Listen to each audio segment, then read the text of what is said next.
Константиновна Хатилашвили, историк, главный научный консультант отдела древней и средневековой истории Абхазского национального музея, вдова одного из любимейших абхазских ученых, известного историка, этнографа, фольклориста, литературоведа Шалвы Денисовича Иналыпа.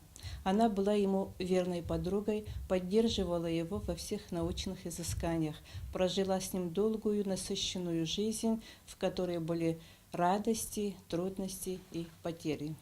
Мира Константиновна, мы хотим узнать, чем вы живете сегодня. Я уже несколько лет как ушла с должности заведующей отделом археологии, и теперь работаю, фактически работаю главным научным консультантом музея. Но я считаю, что эти работы, две книги должны выйти. Обе работы связаны в большой степени, значит, с предметами, которые нужно изучать и публиковать, которые находятся в Абхазском государственном музее. В этом, собственно, и заключается главная задача музейных работников – публиковать те предметы, которых мало что известно. Ну вот одна из книг, нынешняя, этого должна вот-вот выйти, это книга под названием «История этнографии Абхазии. Сборник научных статей». Там около 20 статей.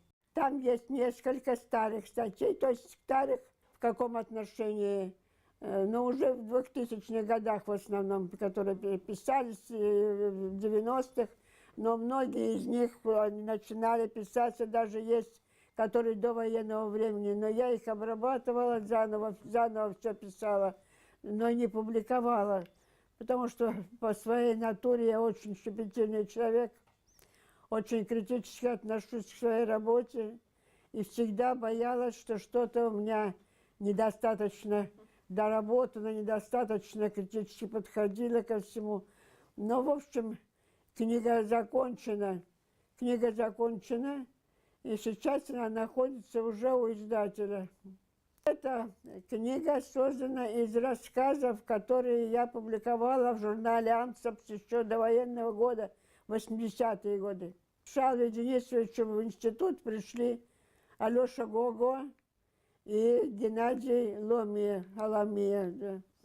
И они попросили его вот такие рассказы с древности, с природы, рассказывать детям фактически, как будто бы, да, из разных возрастов, конечно, об истории Абхазии, истории естественной, истории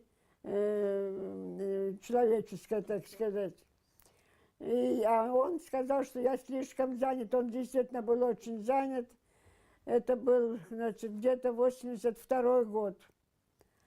Он посоветовал обратиться ко мне. Они пришли ко мне, попросили, я как-то очень засомневалась, сначала не хотела, потом все-таки согласилась, Шалва меня еще говорил тоже. И начали печатать в каждом почти журнале, в течение почти 10 лет печаталась вот этот материал.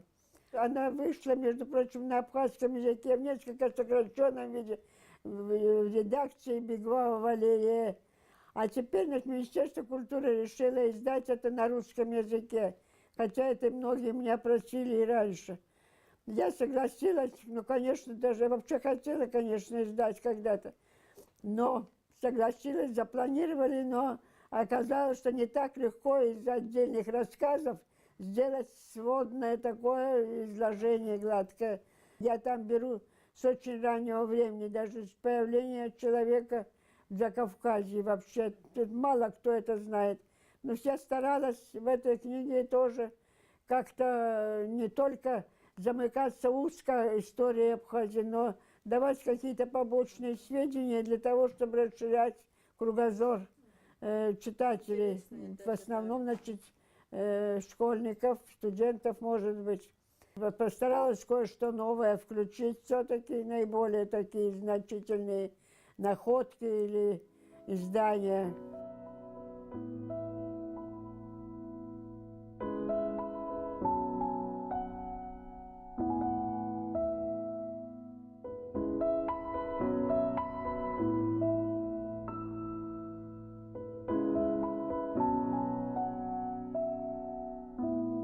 Известный историк и этнограф Юрий Анчабадзе пишет, в научном сообществе Шалва Денисович Иналып обладал большим авторитетом. Он был первым абхазским этнографом, который вышел в широкое академическое сообщество, в среду профессионалов-коллег кавказоведов. Он репрезентировал абхазскую этнографическую науку, представлял ее не только своими трудами, но и персональным присутствием на многих важнейших научных форумах, международных конференциях и конгрессах. Как вы его провожали, встречали, советовался ли он с вами? Шалва Денисович действительно почти не пропускал никаких конференций, научных сессий и так далее. Везде. И с первого раза он, первый из абхазских ученых, присутствовал на первом собрании кавказоведов. Это был послевоенный 47-й год. Это первое было его выступление на такой вот широкой, перед такой широкой аудитории больших, очень больших ученых, таких как Освен Токарев и другие. Вот он там выступил с докладом, который на него обратил внимание уже таких больших ученых. Даже Косвен, это известнейший кавказовед, этнограф, он сказал, что вот, значит, я вижу, что у нас появился новый Бахофен. Бахофен – это знаменитый ученый, этнограф. Вот такую высочайшую, можно сказать, эту оценку он получил тогда. И с этого времени он всегда, каждый год ездил на все конференции, на все научные сессии, посвящавшиеся работам прошедшего года. В 1955 году с ним поехала, по-моему, в Ленинград, уже сейчас плохо, то ли в Киев, то ли в Ленинград.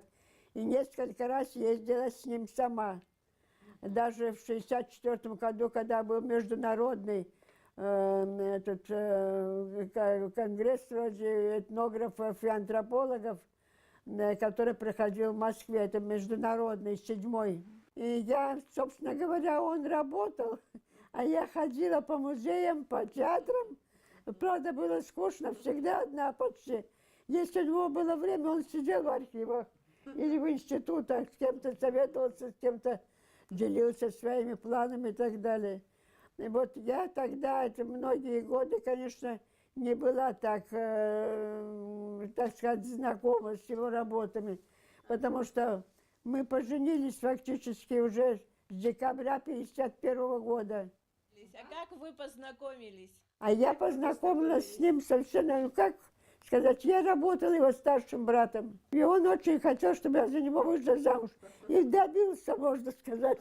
Я не очень-то хотела, честно говоря, потому что я хотела уехать обратно в Тбилиси. Я здесь по направлению попала сюда, в Шухом, в Абхазию. То есть вы не сразу влюбились? Нет, не сразу, не сразу. Он же такой красивый. Он был очень красивый. Да. Молодой он был очень красивый, да. Тогда еще волосы у него были. Ножка прихрамывала, у него была, да, изуродована нога, тяжело. Я даже не знала, когда выходила замуж, знала, что он прихрамывал. Так добился я уже, не думала как-то выходить замуж, но так что произошло. Наше, так сказать, соседство, знакомство, все было поручено Баграту Васильевичу Шинкуба. Он был нашим, как по-русски забыла, дружком, что ли, который последники. Вот он так и был до конца. И так вот поженились, в общем, да.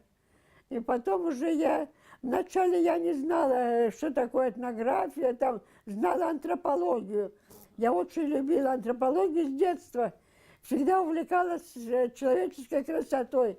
Я даже помню, у папы была небольшая книжечка, я не помню, как она называлась, но о канонах красоты, как-то называлась.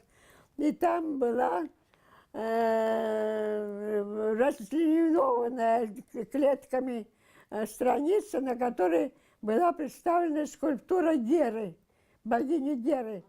И вот там, значит, какое соотношение лба к носу, к этому и так далее. И я сама, вот, девчонка, совсем маленькая была, себе тоже расчистила, и вот это все тоже переносила. Так вот, почему так осталось у меня. И вот в 56 или 57 году вот Шала начал мне рассказывать кое-что, так, ну, мало очень. А я была занята ребенком, потом много дел было, у нас много людей, всегда было много, кто-то жил, так что очень большое время себе уделять мне не приходилось. Но вот он мне сказал, тебе надо чем-то заняться, чем ты хочешь. Я сказала, антропологией. Он позвонил в Москву, узнавал все. Я готовилась целый год. Это толстая книга, я ее изучала, антропологию, все тело человека, кости и так далее. Ну и вдруг получаем известие, позвонил, забыла один из антропологов, Шала всех знал, сказал, что, наверное, в этом году заочного не будет. И так, а потом я забеременела, как раз тогда и родила Арду. Вот, так что опять это отстранилась.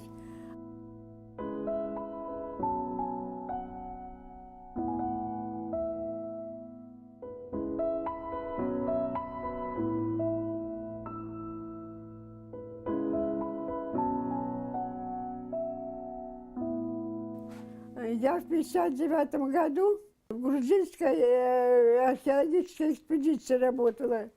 Это из Тбилиси сюда Сухумскую крепость копали, и я там работала. У меня был свой квадрат, так называемый, в археологии. И раскапывала, руководила этим отрядом так очень успешно. И мне, это потом академик Апатидзе стал академиком, он тогда руководил раскопками. И он очень был доволен моей работой и сказал, что мне обязательно нужно пойти по археологии. Ну вот я так начал интересоваться историей. А потом, когда Шава написал книгу «Абхазия», вот я ее прочла, и вот после этой книги у меня большая заинтересованность к Абхазии появилась. Я уже начала, да, интересоваться, все. Но мысль о том, что продолжить свою деятельность в другой области, в антропологии, не оставляла меня. Я, потом, устроили там, что я буду сдавать в МГУ на антропологии. Дали мне такую работу, фактически состоявшую из 4 разных тем. Это было, археология, антропология, мезолита и неолита Украины, зная, что я, конечно, по Кавказу готовлюсь, а мне дали Украину. Хотели меня завалить, конечно. Ой. Но я написала очень, оказывается, хорошую работу. И когда мы были с Шалой, я с ним поехала тогда, у меня доклада никакого не было, конечно. А этот вот на 77-й, в 64 году, 7-й международный вот этот конгресс археологов и антропологов. И там встретили ученого, антрополога. Шала, я рядом стою, Шала Денисович, вы знаете, говорит, я неудобно это рассказывать, но говорите, скажу, пожалуйста. Вы знаете, говорит, вот работа, блестящая работа написана вот вашим Хотелашвили, какой-то даже фамилию, я, говорит, запомню. Да, имеется в виду, чтобы он ко мне только, чтобы моим аспирантом был. А он, да, Шала засмеялся, говорит, это он, это вот она. На меня, он, оказывается, думал, что я мужчина. И, в общем, у меня сохранилась телеграмма о том, что блестящую оценку получила работа. Она у меня, кстати, сохранилась. Я нигде ее не указываю, а фактически это работа. И он сказал, эту работу можно сегодня же пускать как научную статью большую в научный журнал. Но никуда я не послала, и потом не поехала, вот так сорвала. Потом много раз жалела, и потом меня ругал. Такой был ведущий антрополог Алексеев.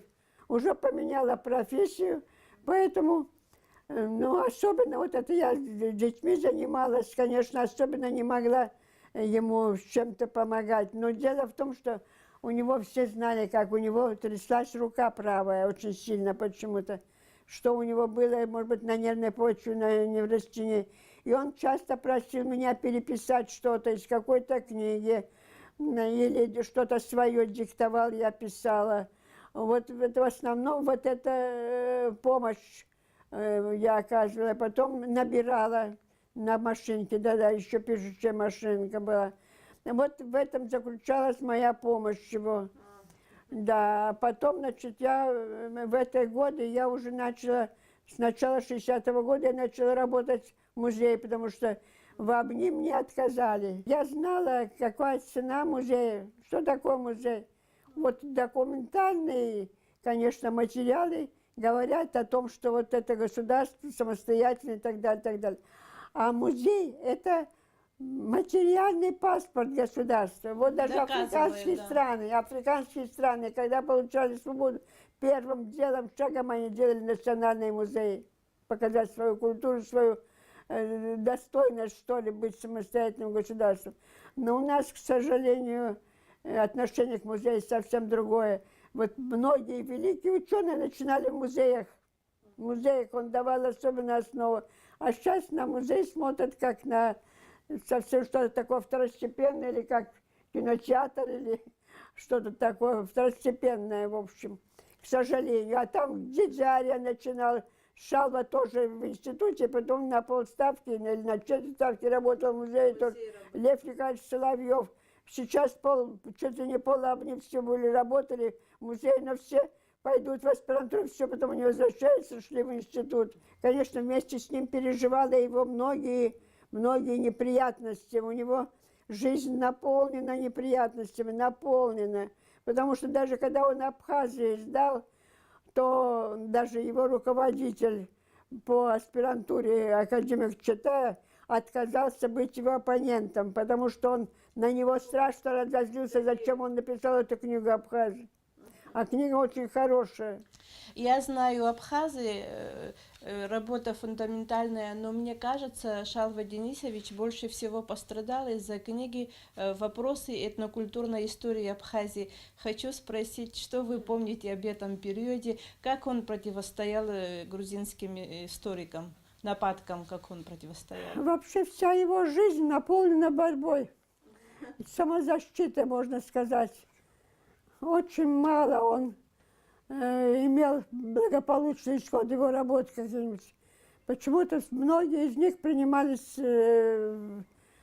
как в бою, можно сказать. И самая ужасная была история с книгой «Вопросы этнокультурной истории». Когда он закончил книгу, то он дал мне ее почитать. Я прочитала. Я ему тогда же сказала: Шалва, нельзя издавать эту книгу. Тебя съедят, тебя доведут до очень нехорошего состояния. Может быть, ты все-таки исправишь что-то там, не знаешь. Категорически он отказался, что где-то я какие-то места уже много сама читала, уже много сама знала, и просила его убрать. Но он сказал, что пусть хоть убьют, я знаю, что будет большой шум.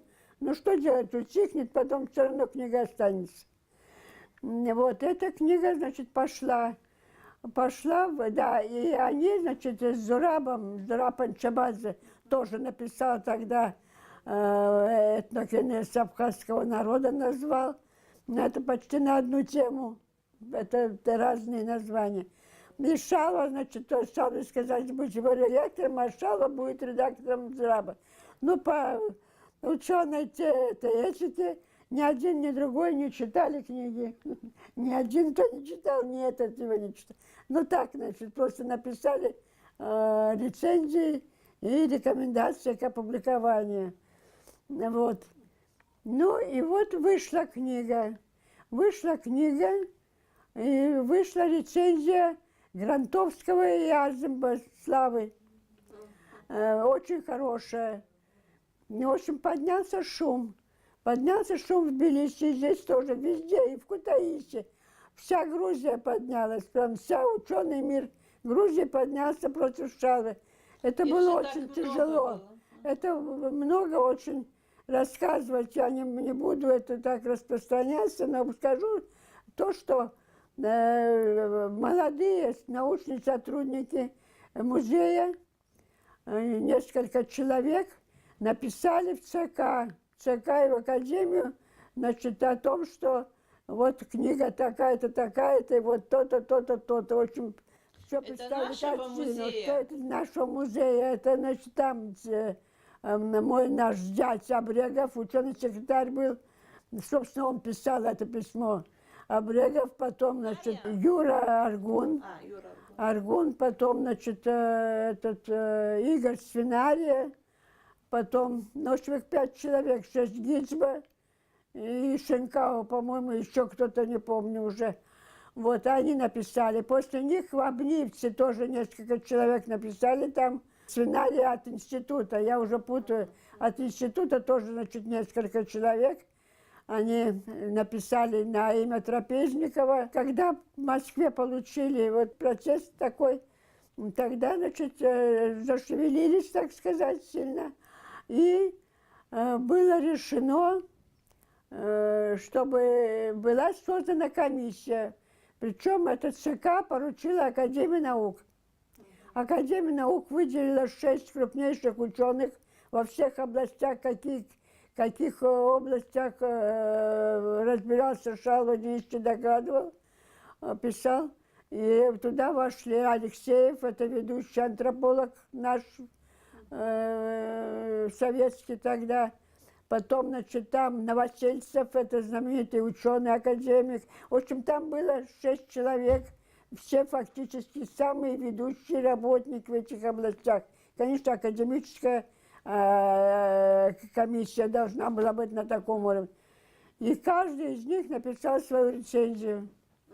И потом Горданов, это заведующий отделом антропологии Кавказа Института этнографии, сейчас это этнологии, конечно, и он сводную написал. Но даже говорят, что он очень смягчил. Потом хотели писать, написали, но не приняли эти рецензии. Так называемые рецензии на рецензию. А его он фактически оправдали, что книга хорошая, а есть какие-то мелкие недостатки, это буквально в каждой научной книге. Иначе бы наука не развивалась дальше. И вот это до сих пор, потом все эти материалы, поднялся большой шум в Тбилиси, что вот так Академия решила. И я не хочу говорить, 2 человека отсюда наши поехали в Москву, известные наши ученые, поехали и начали там в отделе этнографии писать, что нельзя это печатать, ни в коем случае. Должны были в «Известиях», в научном журнале советской этнографии, в «Известиях» должны были опубликовать это решение комиссии. И начали вот эти 2 человека, но в основном один, который большой ученый был, сказал, что это нельзя ни в коем случае писать, потому что нельзя ссорить ЦК Грузии с ЦК России. В общем, запугивали там и в редакции, и в институте. И решено было отослать все материалы в Тбилиси. Как вот вы увидели это, никто ничего не опубликовал, конечно, и на этом дело застопорилось. Я опубликовала это у Гены Ломия в его журнале «Колокол». Вот это вся история. Большая. Очень большая. Много пережили. Я сама переживала, не только Вот, он. да. Очень. Это вообще... Если бы рядом меня не было бы, наверное, я не знаю, что с ним было. Я очень поддерживала его. Да, потому что многие стали как-то немножко сторониться там. По-всякому было. По-всякому. Как всегда так бывает, я знаю. По моему детству даже. Из-за отца моего.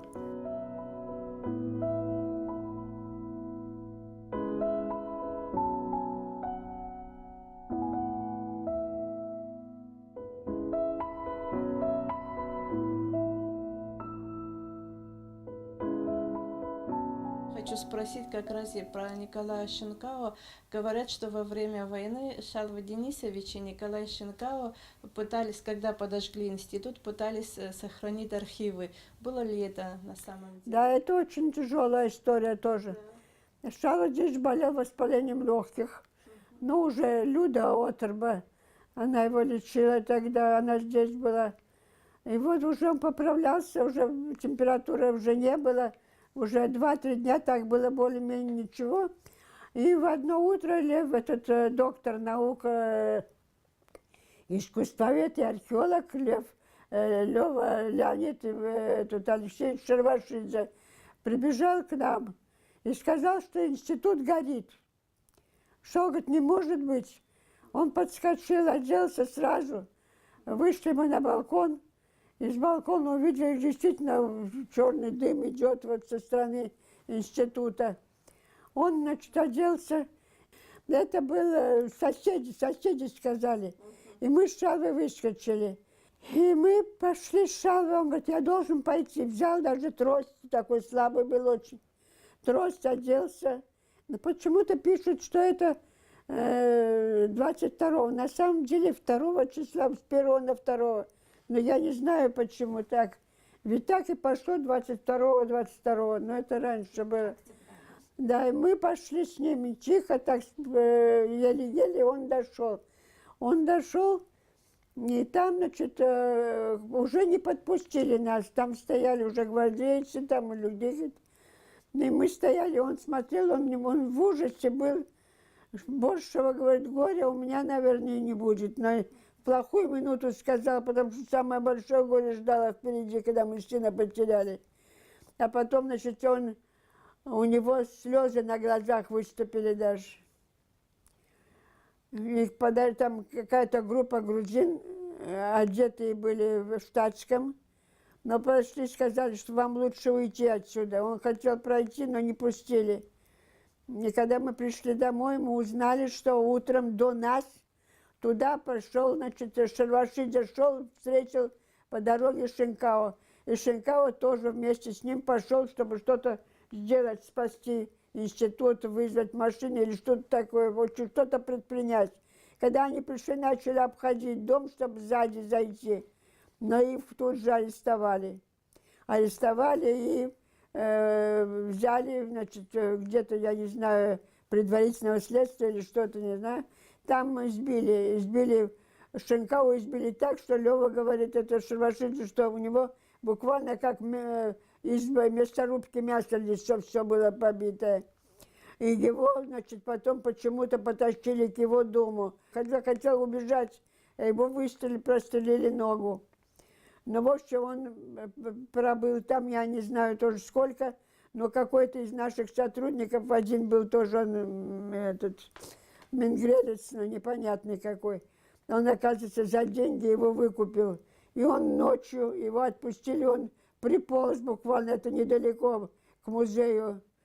Вот такая была история. А потом, значит, когда мы уходили, нам сказали, что горит архив тоже.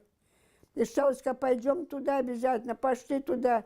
Там тоже люди стояли с ведрами, с водой, хотели тушить, что-то делать, но не подпускали никого. Мой муж лучше бы не повела, я боялась, что ему там инфаркт или что-то хватит. Все, не подпускали в цепь, так же, как к институту, не пускали, чтобы все сгорело. Вот такой был страх. Страшно, это столько переживаний было, он думал, что он вообще не переживет это. А как он психологически выдержал войну, и как вы вообще смогли все это выдержать? Вообще тяжелое время, конечно, было очень тяжелое, очень. Нам не на чем было готовить. Газа не было, электричества не было, воды не было. И он болел, несколько раз лежал, очень тяжело болел. И просто у меня нашлись люди, наши соседи, и вот лекарства сюда попадали ко мне, я его вылечивала. Да, потом, значит, одни наши соседи, тут Лошманашвили были, они обрусевшие такие были. И тоже дочка имела подругу там, которая в снабженцах работала. И она в неделю раза 2 хлеб нам присылала, тоже буханку хлеба. Вот это. А так как готовила, я в 5 часов утра вставала на балконе уличном, кирпичи сложила, и сделала такой костер, делала, и готовила для Шалвы, чтобы он поел утром, как только встанет. То это долго уже, как, все в снегу. Руки, вот так кровь у меня приступала, все потресканные были. И мне очень тоже, а он все время болел почти. И все равно работал. Вот это его спасло тоже. Но мы не думали, что сын погибнет. Кто-то мне рассказывал, что пуля пролетела мимо его виска в войну. Это было? Я стояла в дверях, а он на балконе. И там стреляли, что такое шумно было, не знаю, он стоял, и пуля буквально мимо его головы, вот даже остался кусок на этом. Не знаю, с улицы это было или с тротуара. Факт то, что случайно, наверное, не случайно, все-таки я так думаю. Да, но дело в том, что к нам 6 раз приходили. И хедрионцы, белые цатриарцы, было так называется по-грузински, белый орел. Белый орел. И полиция, и милиция там, и гвардейцы. 6 раз к нам приходили. Но не трогали, шаву не трогали. Да, Мы не понимали, почему. Мы все ждали, что придут, расстреляют нас. Меня за то, что за абхазца замуж вышла, и вот так предана им. Я его за то, что он абхазец и ученый такой. Вот это были главные причины, я так думаю. Ну вот мы как-то потом из Тбилиси через своих знакомых присылали посылки с едой. Моя невестка, умершего брата, жена, она присылала, с мамой она жила и с сыном. И вот так прожили как-то с величайшим трудом. Я иногда попадала во время обстрела, вот когда наши тоже стреляли, сюда снаряды разрывались. Раза 2 попадала во время вот этого всего. Страшно было, ужасно. Ужасно. Хочу закончить наше интервью на позитивной ноте. Кроме научных достижений великого супруга, у вас есть дочь, зять, невестка, внуки и внучка. Может, вы еще и прабабушка? Я бы могла себя считать счастливой женщиной, если бы у меня остался живым сын. На все готова была, и без ног, и без рук, и только чтобы он был живой, чтобы был рядом. Потому что он был у меня талантливый очень. Вот этот портрет, это делали сами сотрудники Института космических исследований. Он там работал, защитился там, он работал по ионосфере, должен был защищать по ионосфере Фобоса, со спутника Марса. Но, к сожалению, пропали эти ракеты, которые шли на Марс. И он уже в другой области за приборами сверял. Очень был умный, очень талантливый, необыкновенный. Вы, может быть, слышали о нем, много писали, все. Вообще во всех отношениях был бы очень красивый, красиво сложенный, прямо как Аполлон был. Да. Вот, дочка моя тоже очень талантливая, можно сказать, нехорошо говорить. Она окончила аспирантуру в МГУ, и там она сама психолог, психотерапевт, бесплатно лечила людей, вот все послевоенно организовывала вот эту центр гуманитарных программ, продолжает работать постоянно, очень много выступает там, пишет статьи, обращения и так далее. Занимается благотворительной деятельностью, очень много всего хорошего делает от нее тоже. Я счастлива в этом отношении. Моя невестка талантливая, просто у нее нет условий никаких работать, никаких тренироваться, репетировать она не может, изучать, потому что храм зимой, ледяная атмосфера там невозможно. И потом, когда играет, все время нужно настраиваться, настраивать невозможно так, нужно приглашать за большие деньги. В общем, она тоже добилась успехов, народная артистка Абхазии, любимая, мне кажется, тоже, да, очень хороший человек, добрая, все, если с хорошей семьи, тоже все. А я счастлива моими внуками, которые... Три внука у меня и одна внучка. Внучка в Москве, в МГУ училась она. Она читает в Академии народного хозяйства, кажется. Читает лекции, кандидат наук. Читает лекции по философии и социологии. У нее 3 детей, девочки. все очень тоже хорошие дети, роскошная девочка в 10 классе уже. И такие работы пишет, что уже обратила на себя внимание. Очень гуманитарий будет. Но посмотрим, какие будут младшие. Сейчас учатся очень хорошо тоже. И они являются этими танцовщицами исключительно в прекрасном ансамбле «Мархолия», созданном в Москве. Они первые места в России берут по национальным танцам. Очень хорошо. Так что и мальчики, три внука у меня тоже очень-очень, не знаю, для меня они исключительно хорошие. Зять, он тоже кончал математический, так же, как старший его сын, наш институт, университет. Вот. Работает по связи в аквафоне тоже там. И оба сына работают. Один сын работает сейчас в аквафоне, в таком ведущем отделе, младший, а старший работает со своим дядей. Там какие-то новые у них программы по съемкам, что-то, охранение. Старший внук у меня является директором Сухумской крепости.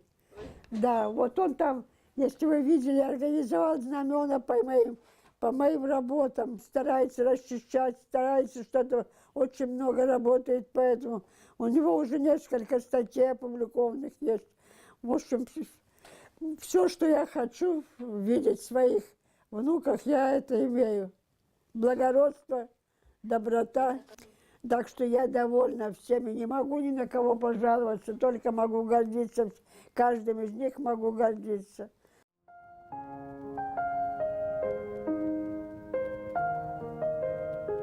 Однажды на заре юности молодой Шалва Иналыпа позвал красавицу Миру Хатилашвили на свидание. И, не зная, с чего начать, спросил у нее, как она относится к Руссо. «Но я тогда не знала Руссо», — вспоминает Мира Константиновна. Тогда Шалва Денисович начал говорить с ней на латыни. Но и этого языка красавица Мира не знала. А будущий академик тоже исчерпал свои темы для разговора. Она подумала, это, наверное, все. Но то ли девушка Шалве Денисовичу сильно понравилась, то ли Баграт Шинкуба оказался еще и талантливым свахой, и Налыпа сделал впоследствии Мире предложение. И вместо биолога слепил из нее историка.